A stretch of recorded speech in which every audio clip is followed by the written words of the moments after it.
two questions here for Tim, but really for all of us. Yes.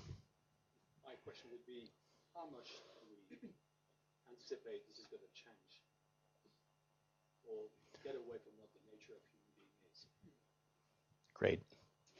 The edge of the difference between person and machine. Change the way what a person is.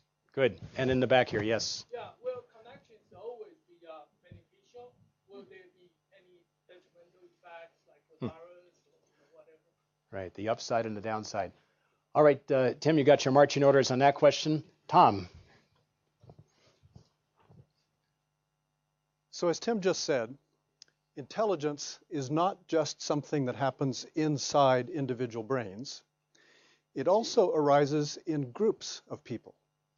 We define collective intelligence as groups of individuals working together in ways that seem intelligent. Now, by this definition, collective intelligence has existed for a very long time. Armies, companies, countries, families, these are all examples of groups of people working together in ways that at least sometimes seem intelligent.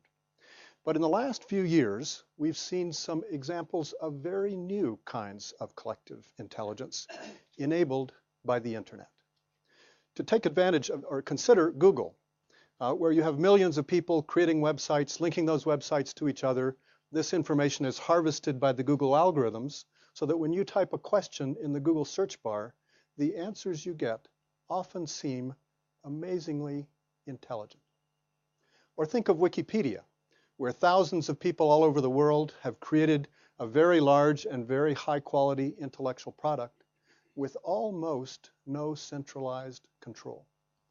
To take advantage of possibilities like this, we need to understand them much better, and that's our goal in the MIT Center for Collective Intelligence. The core research question we ask ourselves is, how can people and computers be connected so that collectively they act more intelligently than any person, group, or computer has ever done before? To answer that question well, we need to identify the core building blocks or design patterns that can be combined in different ways to generate different kinds of collective intelligence. We call these design patterns genes, and we've been mapping the collective intelligence genomes of a number of today's most innovative organizations. We've identified a starting set of about 20 of these genes, the basic categories of which are shown here. In essence, every activity needs to have genes to specify what's being done, who's doing it, why they're doing it, and how they're doing it. For instance, the worldwide community of people that developed the Linux open source operating system embody what we call the crowd gene, because anyone in a large crowd can contribute software for that system. But it also embodies the hierarchy gene, because only Linus Torvalds and a few others can decide which of those contributions actually gets included in the next version of the system. In addition to classifying examples, we're also creating new ones. In one project on climate change, for instance, we're trying to harness the collective intelligence of thousands of people all over the world to come up with plans for what we can do as humans about global climate change.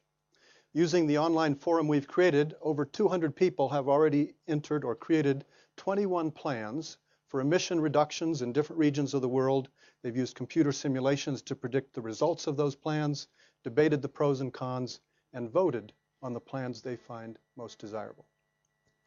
In another project, we're trying to use the same statistical approach used in individual intelligence tests to create group intelligence tests.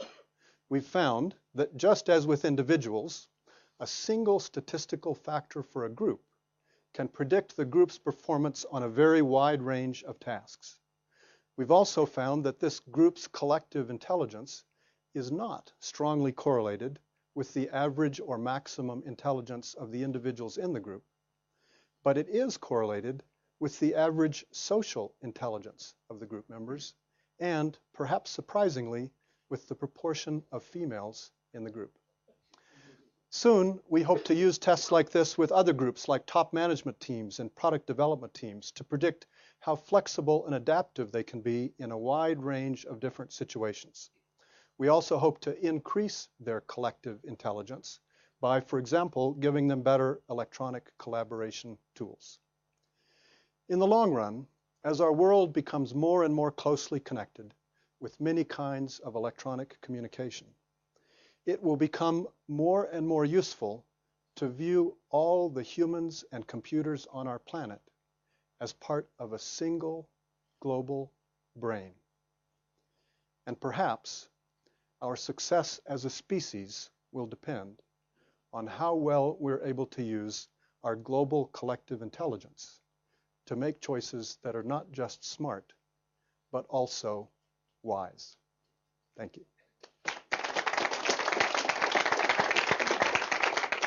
All right, Tom, thank you. That's actually a very nice note to end on. Before we move into the next part, though, of our experience today,